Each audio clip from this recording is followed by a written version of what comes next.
As discussed in my Module 3 submission, Vietnam has a wealth of development potential through its geography, demographics, and political landscape.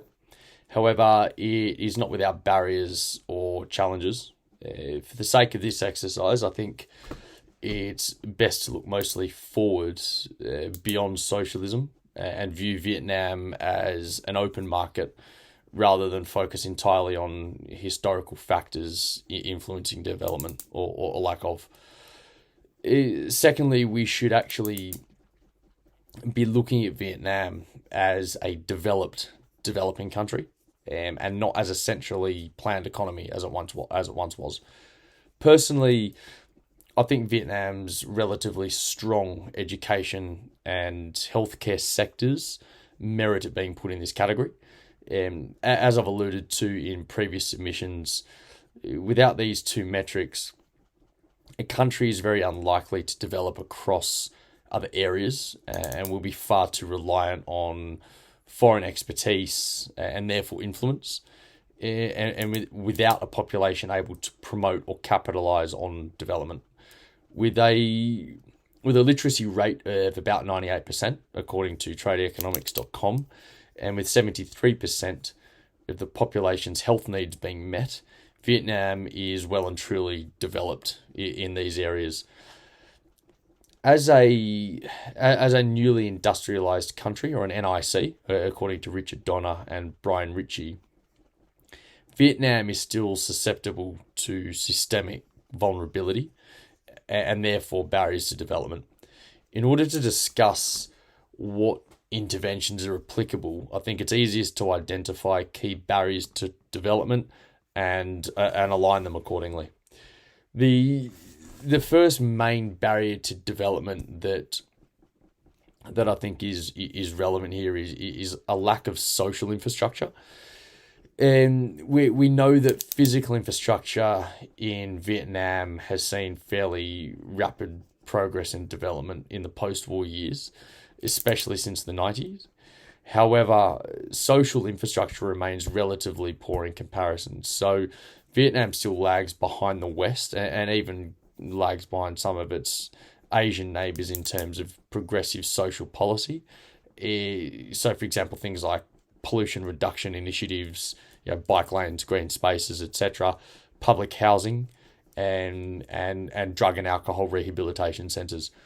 So, insofar as an intervention / solution, I would propose that there is a more active role of civil society through hybrid organisations and second-rate institutions in less developed parts of the country. So the highland interior near the Chinese border, where the majority of minority groups like the Hmong people live, or in major urban centres where pollution, housing and substance abuse issues are felt more acutely. It's worth noting that civil society groups in Vietnam still have a bit of a tendency to promote state policy and not operate entirely independently from the state. So there's definitely a role for them to play here through facilitating community involvement between marginalised or vulnerable people and the state. The second barrier to development is export over specialisation and a lack of diversification.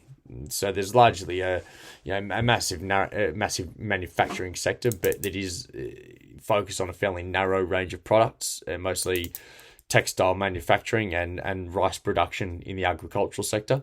So manufacturing accounts for about 25.5% of Vietnam's GDP, whereas rice production and other agriculture is about 30%. So there's clearly a need for diversification and an export drive for other products, and to sort of what you might call second tier industries like electrical equipment, phone parts, and other apparel manufacturing.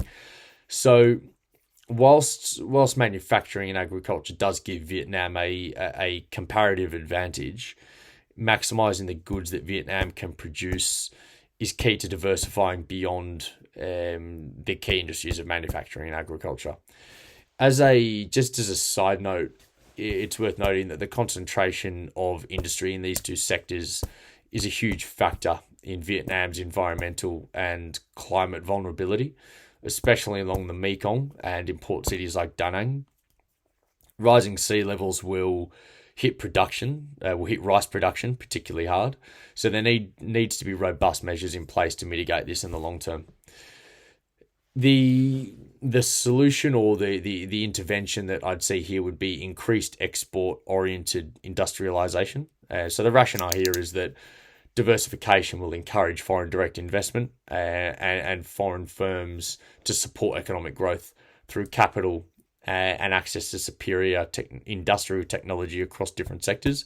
If Vietnam incorporates a more export-oriented model to its economic development, then local or domestic firms, even in the informal sector, will benefit from exposure to global markets, ultimately seeing an improvement in quality and production volumes, in turn making Vietnam a more desirable destination for foreign direct investment. I think this leads quite well into the third barrier to development, which is a relative inability to access global markets. So Vietnam has probably not yet realised its full potential as a trading hub beyond its key exports.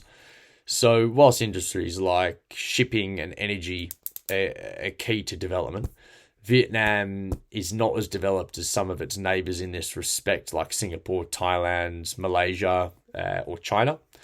As I referenced in Module 3, Vietnam has a wealth of geographical factors on which to capitalise, such as a long coastline, proximity to Asian and global trading hubs, as well as commercial and knowledge centres like Ho Chi Minh City and Hanoi. Perhaps as a bit of a historical hangover and not yet having fully broken the shackles of conflict and a centrally planned economy under communism, Vietnam is in a prime position to be a regional economic powerhouse if there is more incentive to invest through the creation of regional hubs and greater transparency in doing business. So insofar as an intervention, I would suggest the setup of special economic zones, particularly in places like Da Nang along the Mekong Delta, Ho Chi Minh City, and various pockets of the interior. This would promote easier domestic and international trade, and hopefully stamping out some of the corruption that is still endemic in Vietnam. On the corruption front, I think the lack of civil society organisations in Vietnam focused on reducing corruption definitely have a role to play here. Through the creation of special economic zones, Vietnam can lift or at least increase its ease of doing business scores, and then the door for trade is ultimately more open. So as it stands, there is still no special economic zone set up in Vietnam.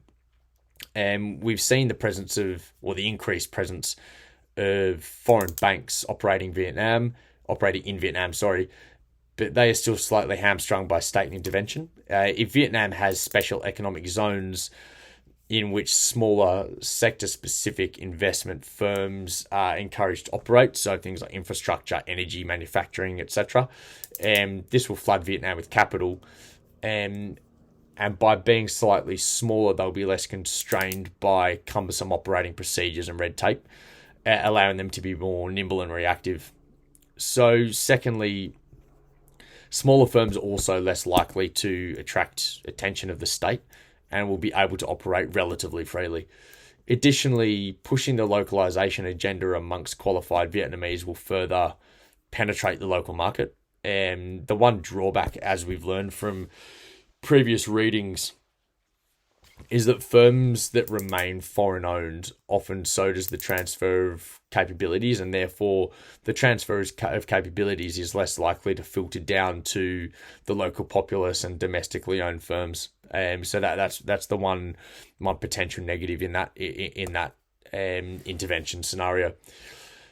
Lastly, I'd like to look at income inequality. So As with many developing countries with a growing middle class, like India, as we discussed earlier in Module 6, the drawback of a larger middle class is income inequality and a larger disparity between middle and lower classes. If we take Vietnam's middle class of approximately 50%, according to VietnamNet.com, that equates to about 44 million people. So that means there will invariably be a huge swathe of the population who have not yet benefited from the development that's taken place over the last 25 years. By way of intervention, I think that there needs to be further encouragement and regulation around the informal sector. And I think this is best provided by second best institutions and civil society. And they can play a bigger role in trying to bridge the gap for people who haven't yet reaped the rewards of development, especially those working in the informal economy. For example, rice production, whilst a massive export, is still by and large an informal economy, particularly in rural areas before it gets to export. So even with informal governance around this, income disparity hopefully would be alleviated in the long term, as would exploitation of people, and then ultimately increasing production volumes. So in summary, the three interventions of a more active civil society, export-oriented industrialization, and more active second-best institutions will align Vietnam more strongly with the neoclassical economic model by reducing state intervention in markets, moving towards privatization and the promotion of domestic investments, which is therefore more likely to achieve the predicted 6% economic growth predicted by the World Bank by 2025. Thank you.